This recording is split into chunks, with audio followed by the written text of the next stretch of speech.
As Pérolas de Jesus. Autor, Pastor Márcio Valadão. Uma publicação da Igreja Batista da Lagoinha. Primeira edição, junho de 2013. Pai, que ao tomarmos a Tua palavra, retratada neste áudio, possamos receber dela em nossos corações o que ela produz: consolo, salvação, edificação e reconciliação. Conceda ao ouvinte a Tua sabedoria, conceda-lhe, acima de tudo, a Tua unção, para que ele possa sentir o efeito da Tua palavra, que ela seja transformadora. Deus vai responder a sua oração, Deus vai falar com você. Introdução. Muitas vezes, olhamos um produto final e ignoramos como aquilo foi feito. Eu estive reparando em um brinco de pérola da minha esposa e admirei muito a sua beleza e a sua consistência. Se você tiver a oportunidade, manuseie uma pérola para sentir sua composição. Se não, pesquise na internet e veja a imagem dessa bolinha que não é pedra, mas é preciosa e tem um imenso valor de comercialização. Além disso, é bastante desejada pelas mulheres. Vamos aprender com Jesus a transformar situações adversas em pérolas. Durante sua permanência como homem aqui na terra, podemos constatar que ele passou por várias irritações, mas, ao contrário de qualquer um de nós, ele teve unção e sabedoria suficientes para ensinar algo proveitoso no lugar de responder rispidamente. Devemos nos guiar pelas atitudes de Cristo. Paulo, seu seguidor, observando essas coisas, nos admoestou a agir como ele. Admoesto-vos, portanto, a que sejais meus imitadores, que está em 1 Coríntios capítulo 4, verso 16. O que faço durante as pregações na igreja e ao escrever livros é admoestar. É como se eu estivesse pertinho de você, eu estivesse te sacudindo, dizendo para agir conforme Cristo. Na mesma carta, Paulo diz para sermos seus imitadores, porque ele imita Cristo. Sede, pois, meus imitadores, como também eu sou de Cristo, baseado em 1 Coríntios capítulo 11, verso 1. Mas, o que afinal? Vamos imitar a Jesus? Vamos andar sobre as águas? Faremos milagres? Dominaremos o vento? Quando Paulo diz para sermos imitadores dele, ele quer dizer para sermos em uma área específica da nossa vida. Há um momento que ele vai falar do reino de Deus. Ele vai precisar que os homens entendam de uma forma clara, tangível, o que é o reino de Deus. E para alcançarmos o reino de Deus, dentre muitas outras ações, devemos vigiar nossas atitudes e, a cada dia, nos despirmos da irritação causada pelos homens e nos cobrirmos com um amor verdadeiro, capaz de transformar qualquer detrito emocional, qualquer rejeito espiritual em pérola, não a joia, porque isso nem é possível, mas em algo bom, que torna a nossa vida mais preciosa. Pérola. Essa preciosidade que adorna milhares de mulheres surge do fundo do oceano mais profundo, dentro de uma ostra qualquer. Mas há um momento que essa ostra se torna muito especial. É quando ela entra nela um grãozinho de areia, uma coisa bem pequenininha, e aquilo começa a irritá-la. A ostra não tem mãos ou qualquer outro membro para coçar aquela irritação. Ela não consegue, de forma alguma, retirar aquele incômodo. E o tempo vai passando. Então, ela começa a segregar uma substância chamada madrepérola. Significa a mãe, a origem da pérola. Essa substância vai cobrindo aquilo que é motivo de irritação, aquilo que a incomoda, e vai sendo transformado em uma preciosidade, que é uma pérola. Toda pérola é originária de uma irritação. Irritação. Se você pesquisar no dicionário, verá que existem dois significados para irritação. O primeiro é referente a um incômodo causado por alguma dor ou coceira de natureza inflamatória no corpo. Quem já não sofreu com alguma irritação alérgica nos olhos ou na pele? além de incomodar o corpo, causa irritação de nervos a quem sofre o problema. O segundo significado se refere aos sentimentos, ou seja, um tipo de sofrimento que causa exasperação. Ou seja, o indivíduo passa por uma situação que faz com que ele se aborreça, fique impaciente e tomado pela raiva. O imenso valor da pérola.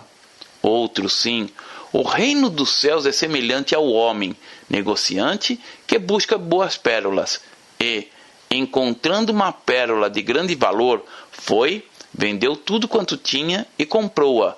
Mateus capítulo 13, versos 45 e 46. Aqui, Jesus usou uma figura de linguagem concreta. É interessante que ele não fala de diamantes, nem de pérolas, mas de boas pérolas. Ele ilustra assim, porque quem tem essa visão sabe que uma pérola é um material valiosíssimo. O joalheiro precisa comprar as mais nobres para lucrar com as vendas. O que isso tem a ver com o reino dos céus? Somente quem se purificar totalmente será digno de entrar no reino dos céus. Nossas atitudes hoje determinarão nosso futuro. Você precisa estar preparado para transformar situações adversas em pérolas. Não dei aos cães as coisas santas, nem deitei aos porcos as vossas pérolas. Não aconteça que as pisem com os pés e, voltando-se, vos despedacem. Em Mateus capítulo 7, verso 6. Jesus sabe o valor da pérola, pois recomenda que sejam bem cuidadas. Não é qualquer um que pode ter uma joia de pérolas. Não é qualquer um que sabe transformar irritações do dia a dia em pérolas. As irritações sofridas por Jesus. Jesus sofreu muitas irritações. Não que ele fosse irritado, mas como Jesus reagiu a essas irritações, o que ele fez para que aquilo que o irritava fosse transformado em pérolas? Como imitar ao Senhor nessas horas de irritação? Como Jesus lidou com as irritações da vida? Jesus não se parece com Deus. Ele é Deus. A Bíblia diz que o Verbo se fez carne e habitou entre nós. Jesus Cristo deixou a sua glória e veio para a terra. Teve um corpo igualzinho ao nosso. Ele, infinito, tornou-se finito quando se encarnou. Essa é uma irritação, a de se tornar um corpo humano. Nosso corpo se cansa, precisa de alimento, de higiene, de vitaminas e remédios, sente dor e gosta de conforto. Em alguns momentos, o corpo não obedece ao comando do cérebro. Queremos fazer determinadas coisas, mas o corpo não acompanha o raciocínio. Enquanto Jesus estava no seu corpo limitado, a irmã de Lázaro disse que se ele estivesse presente, seu irmão não teria morrido. O corpo do Senhor, nessa situação, não podia estar em muitos lugares ao mesmo tempo. Olha que irritação! Então disse: Eis aqui venho para fazer, ó Deus, a tua vontade. Tira o primeiro para restabelecer o segundo. Hebreus capítulo 10, verso 9. Por isso, entrando no mundo diz: sacrifício e oferta não quisestes, mas corpo me preparaste. Hebreus capítulo 10, verso 5.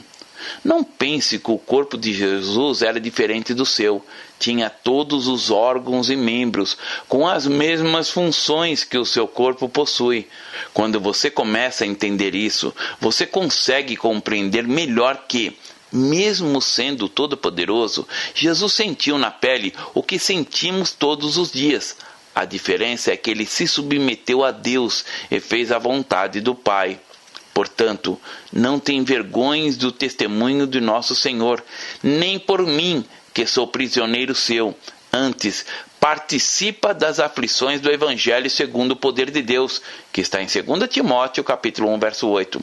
Sofre, pois, comigo as aflições, como bom soldado de Jesus Cristo. 2 Timóteo, capítulo 2, verso 3. transformando irritações em pérolas. Muitas pessoas vivem momentos muito delicados, pois seus corpos são limitados, e isso faz com que se enfrentem obstáculos em algumas atividades que, para nós, são bem corriqueiras. São os portadores de deficiência física. Em inúmeros casos, pode-se viver normalmente com algumas limitações. Em outros, a deficiência causa irritação, porque não é possível fazer tudo o que se deseja, e nem é possível ir a todos os lugares, como as outras pessoas. As deficiências são diversas: obesidade mórbida, que impede a locomoção, ausência de membros inferiores e superiores, ausência da visão, da audição ou da fala.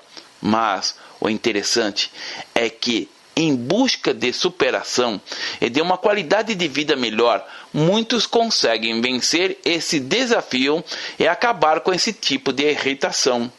Ao invés de xingar, de se lamentar, de blasfemar ou mesmo de querer se matar, muitas pessoas preferem seguir o exemplo de Jesus e decidem transformar a tristeza, o transtorno e a dificuldade em pérolas. Como assim? Buscam terapias, tratamentos e se inserem no mercado de trabalho. Essa é a melhor superação, pois mostram à sociedade o quanto tem valor. Mostram como a inércia se transforma na preciosidade de uma vida melhor. Jesus teve natureza humana. Todos os impulsos básicos que temos faziam parte da vida de Jesus: sono, autopreservação, busca por alimento, necessidade fisiológica, vontade de se relacionar com as pessoas, etc. Ele comia, bebia, conversava, se entristecia, se alegrava, sentia dores e incômodos, mas, ainda assim, Jesus era um modelo entre seus discípulos, pois ele sabia como superar todas as dificuldades e limitações. Veja como era delicado para Jesus viver algumas situações, mas ele não agia sem pensar. Ele transformava qualquer ofensa em atos extremamente ricos e nobres.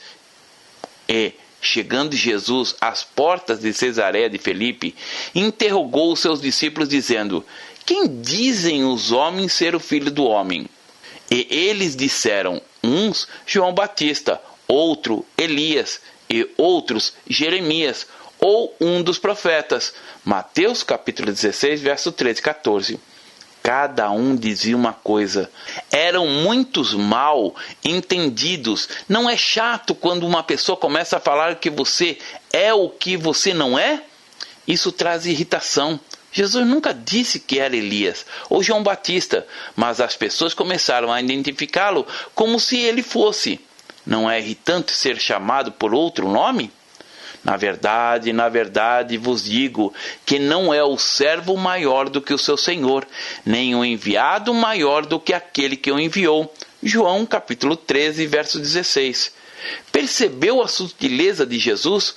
Qualquer um poderia ter respondido com irritação, poderia ter xingado, mas Jesus, mesmo na condição humana, preferiu responder de maneira firme, mas suave. Ele preferiu gerar uma consciência melhor naquelas pessoas. Transformou falação desnecessária em pérolas. Você pode ser elegante como Jesus. Respire fundo e dê uma resposta mais adequada. Pequenos gestos geram irritação. Na vida, passamos por diversos mal entendidos. Muitas vezes não é culpa sua. Pode ser o outro que interpretou sua fala de maneira equivocada e vice-versa. Como agir nesses momentos? Tal qual a ostra que segrega a madrepérola, transformando aquela matéria em uma pérola, você pode, mesmo não estando errado, pedir perdão. Você estará se mostrando uma pessoa polida pela sabedoria. Sua atitude será reconhecida como um gesto precioso e nobre como a pérola. Quantos casamentos já acabaram por bobagens? Porque o marido colocava o papel higiênico de outro lado, porque a esposa não pagava as contas em dia, porque um falava mal da família do outro, etc. É a irritação constante causada por esses pequenos fatos que acabam em divórcio. Mas você pode pensar, puxa vida, se separar por essas bobagens. Lembra-se que a pérola, que tem grande valor do mercado, se iniciou de um pequeno detrito que causou irritação na ostra? Nossas atitudes podem ser pequenas aos nossos olhos, mas podem gerar grandes consequências. O legalismo é irritante. Jesus enfrentou o legalismo. Pessoas que tinham na religião apenas um sistema religioso frio, que machucava o coração do Senhor de uma forma muito intensa. Não cuideis que vim destruir a lei ou os profetas. Não vim abrogar, mas cumprir. Mateus capítulo 5, verso 17. Mas, se vós soubesses o que significa misericórdia quero e não sacrifício, não condenaríeis os inocentes. Mateus capítulo 12, verso 7. O que Jesus queria dizer é que sabia muito bem que existiam leis, mas que ele estava ali para cumprir a vontade de Deus e para ajudar com misericórdia a quem precisasse. Muitos agem com hipocrisia somente para dizer que cumpre as leis de Deus. É o caso de algumas seitas travestidas de religião que até utilizam a Bíblia, mas condenam uma pessoa por causa de um erro ou por causa de uma roupa. O pior ódio que existe é o ódio religioso. Quantas guerras foram travadas por causa da religião? Religião que só segue um sistema, causa grandes destruições físicas, morais, emocionais e espirituais. E, partindo dali, chegou à sinagoga deles. E estava ali um homem que tinha uma das mãos mirrada. E eles, para acusarem, o interrogaram, dizendo: é lícito curar nos sábados? E ele lhes disse: qual dentre vós será o homem que, tendo uma ovelha, se num sábado ela cair numa cova, não lançará a mão dela e a levantará? Pois, quanto mais vale um homem do que uma ovelha? É, por consequência, lícito fazer bem nos sábados. Então disse aquele homem: estende a tua mão. E ele a estendeu, e ficou sã como a outra. E os fariseus, tendo saído, formaram um conselho contra ele, para o matarem. Jesus, sabendo isso, retirou-se dali, e acompanharam-lhe grandes multidões, e ele curou a todas. Mateus capítulo 12, versos 9 a 15. Esse tipo de hipocrisia causava irritação no Senhor. Muitas vezes pensamos que o sofrimento do Senhor foi apenas na cruz, mas esse legalismo, essa frieza, era o que mais o machucava, pois ele não via amor, ou sequer compaixão de uns com os outros. As pessoas apenas seguiram uma lei, mas não havia temor de Deus. Na verdade, o temor era uma relação aos homens. Temiam o que a sociedade comentaria se fizessem algo coerente, mas que fugia aos parâmetros da lei. Ora, será que aquelas pessoas não compreendiam que o homem tinha a mão seca, que precisava de oportunidade de ser curado e acabar com aquele sofrimento? Não pararam para pensar que isso lhe causava irritação, pois sua mão era deficiente. O legalismo fere. Em uma ocasião, levaram a Jesus uma mulher apanhada em flagrante de adultério, e a lei dizia que essa mulher tinha que ser morta a pedradas. Os homens estavam com pedras na mão para matá-la. Perguntaram o que Jesus diria, mas ele, em silêncio, continuou escrevendo na areia. Apenas olhou em volta aqueles homens cheios de ódio, prontos para matar a mulher, e mandou que quem não tivesse pecado atirasse a primeira pedra. Todos foram embora, restou só Jesus e a mulher. Ele disse que a perdoaria. Vá e não peques mais.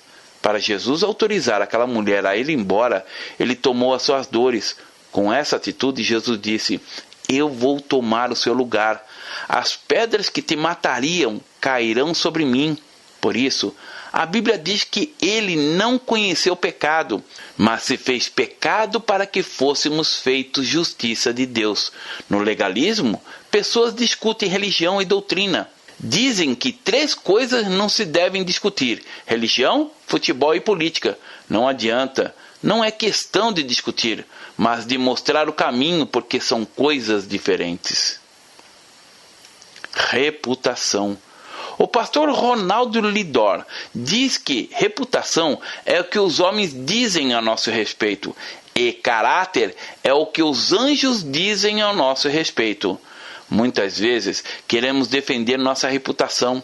Isso machuca, desgasta, pode haver brigas, inimizades, processos judiciais, é um transtorno. Jesus julgava mais importante o que o Pai falava sobre ele. Assim deve ser a sua vida, querido. O mais importante é o que Deus diz a seu respeito. O que os homens disseram não altera nada diante de Deus. E Jesus nunca esqueceu a fala do Pai: esse é meu filho amado, em quem me comprazo. Quando você vai segregando essa essência de fé, você vai transformando todo tipo de calúnia em uma oportunidade de transformá-la em uma pérola. Trouxeram-lhe então um endemoniado cego e mudo, e de tal modo o curou, que o cego e o mudo falava e via. E toda a multidão se admirava e dizia: não é este o filho de Davi? Mas os fariseus, ouvindo isto, diziam: este não expulsa demônios senão por Belzebu, príncipes dos demônios. Mateus capítulo 12, versos 22 a 24. Veja bem, chamaram Jesus de endemoniado. Ele, como Filho de Deus, tinha todo motivo para se exaltar e tirar satisfação. Mas não agiu assim porque sabe muito bem quem é, quem o enviou e qual era a sua missão naquela ocasião. Pois ouvia a murmuração de muitos, temor havia ao redor, enquanto juntamente consultavam contra mim, intentaram tirar minha vida. Mas eu confiei em ti, Senhor, e disse: tu és o meu Deus. Os meus tempos estão nas tuas mãos. Livra-me das mãos dos meus inimigos e dos que me perseguem. Faze resplandecer o seu rosto sobre o teu servo. Salva-me por tuas misericórdias. Não me deixes confundido, Senhor, porque te tenho invocado. Deixa confundidos os ímpios, e emudeçam na sepultura. Emudeçam os lábios mentirosos, que falam coisas más com soberba e desprezo contra o justo. Salmos capítulo 31, versos 13 a 18. Já foi caluniado? Muitas pessoas estragam a vida porque reagem de uma forma diferente. Partem para a agressão, perdem a cabeça. Ao invés de transformar a calúnia em uma pérola, acabam sucumbindo porque deixaram de imitar a Jesus. A fé é a linguagem do Espírito.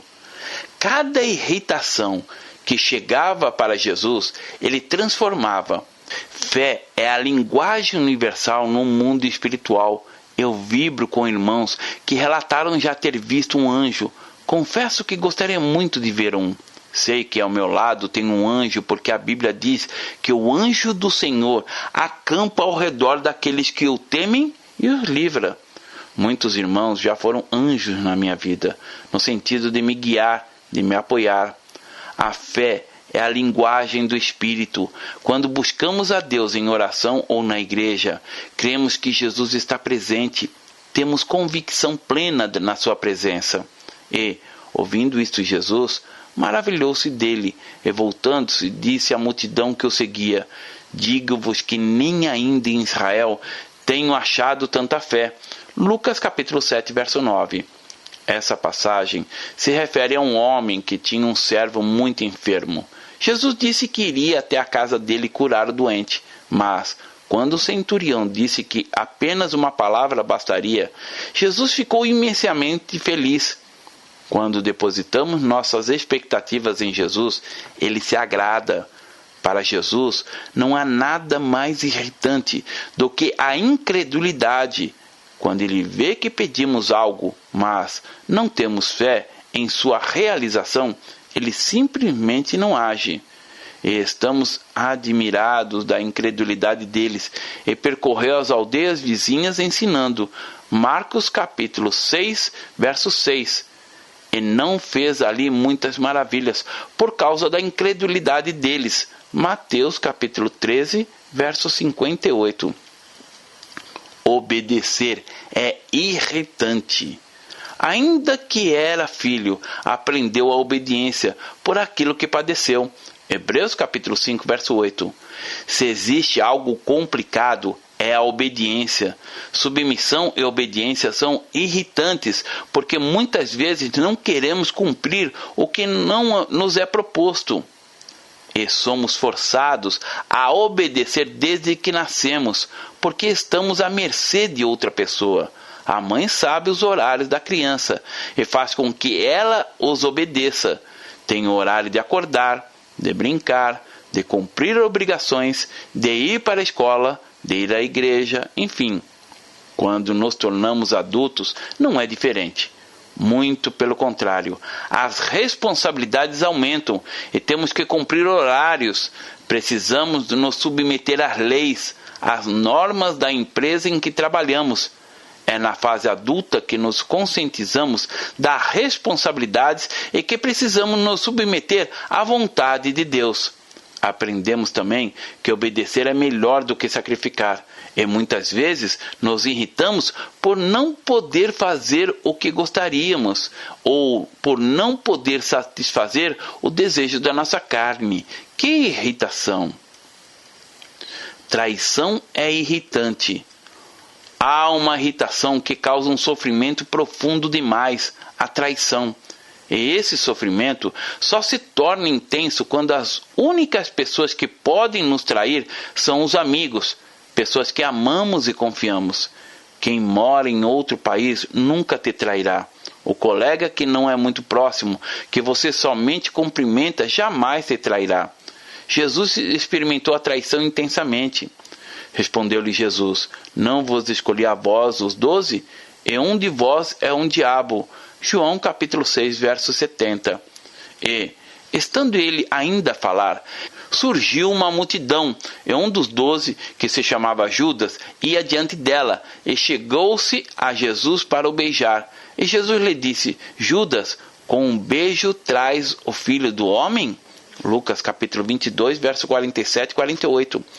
Porque eu sei isto que, depois da minha partida, entrarão no meio de vós lobos cruéis, que não pouparão o rebanho, e que entre vós mesmos se levantarão homens que falarão coisas perversas, para atrair os discípulos após si.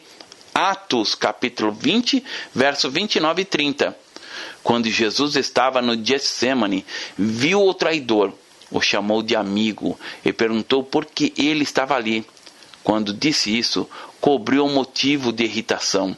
Jesus podia ter praticado o ódio, a raiva, pois, na condição humana, era fraco como nós, mas nunca cedeu a uma tentação. Aquele que não conheceu o pecado, o fez pecado por nós, para que nele fôssemos feitos justiça de Deus. 2 Coríntios capítulo 5, verso 21. Conclusão. Muitas vezes, na coroa não existe só pedras preciosas, existem pérolas. Tudo na vida é uma escolha. Talvez existam muitos motivos de irritação na sua vida, mas você pode transformá-los em pérolas. Ao invés de ter algo absurdo, terá algo divino e glorioso. E Deus limpará dos seus olhos toda a lágrima, e não haverá mais morte, nem pranto, nem clamor, nem dor, porque já as primeiras coisas são passadas. Apocalipse capítulo 21, verso 4. Deus vai retirar toda a irritação da sua vida. Tudo que te incomoda, que causa dor, sofrimento e derramar de lágrimas, será transformado em algo nobre, em algo que te fará bem. E ali nunca mais haverá maldição contra alguém, e nela estará o trono de Deus e do Cordeiro, e os seus servos o servirão. Apocalipse capítulo 22, verso 3. Amanhã, quando chegar o motivo da irritação, transforme-a, agradeça a Deus pela oportunidade de crescer um pouco mais. Nossa fé não é uma religião, é um relacionamento com Deus. Você é alguém amado por Deus. A sua reação pode transformar o sofrimento em uma pérola, ou você pode simplesmente viver a dor. Jesus te dá a chance de escolher. Não afronte a quem te irrita. Segregue, cresça, transforme-se, seja precioso e nobre. Deus abençoe. Pastor Márcio Valadão. Jesus te ama e quer você. Primeiro passo, Deus o ama e tem um plano maravilhoso para a sua vida, porque Deus amou o mundo de tal maneira que deu seu Filho unigênito para todo aquele que nele crê não pereça, mas tenha vida eterna. João capítulo 3, verso 16. Segundo passo, o homem é pecador e está separado de Deus, pois todos pecaram e carecem da glória de Deus. Romanos capítulo 3, verso 23, parte B. Terceiro passo, Jesus é a resposta de Deus para o conflito do homem. Respondeu-lhe Jesus, eu sou o caminho, e a verdade e a vida. Ninguém vem ao Pai senão por mim. João capítulo 14, verso 6. Quarto passo, é preciso receber a Jesus em nosso coração, mas a todos quanto receberam, deu-lhes o poder de serem feitos filhos de Deus, a saber, aos que crerem em seu nome.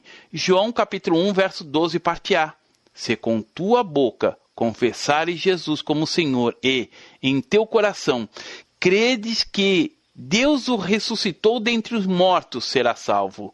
Porque com o coração se crê para a justiça e com a boca se confessa a respeito da salvação. Romanos capítulo 10, verso 9 e 10. Quinto passo. Você gostaria de receber a Cristo em seu coração? Faça essa oração de decisão em voz alta. Senhor Jesus, eu preciso de Ti. Confesso-te o meu pecado de estar longe dos Teus caminhos. Abra a porta do meu coração e te recebo como meu único Salvador e Senhor. Te agradeço porque me aceita assim como eu sou e perdoa o meu pecado. Eu desejo estar sempre dentro dos teus planos para a minha vida. Amém? Sexto passo, procure uma igreja evangélica próxima à sua casa. Nós estamos reunidos na Igreja Batista da Lagoinha, Rua Manuel Macedo, 360, bairro São Cristóvão, Belo Horizonte, Minas Gerais. Nossa igreja está pronta para lhe acompanhar nesse momento tão importante da sua vida. Nossos principais cultos são realizados aos domingos. Ficaremos felizes com sua visita. Uma publicação da Igreja Batista da Lagoinha, Gerência de Comunicação, www.lagoinha.com.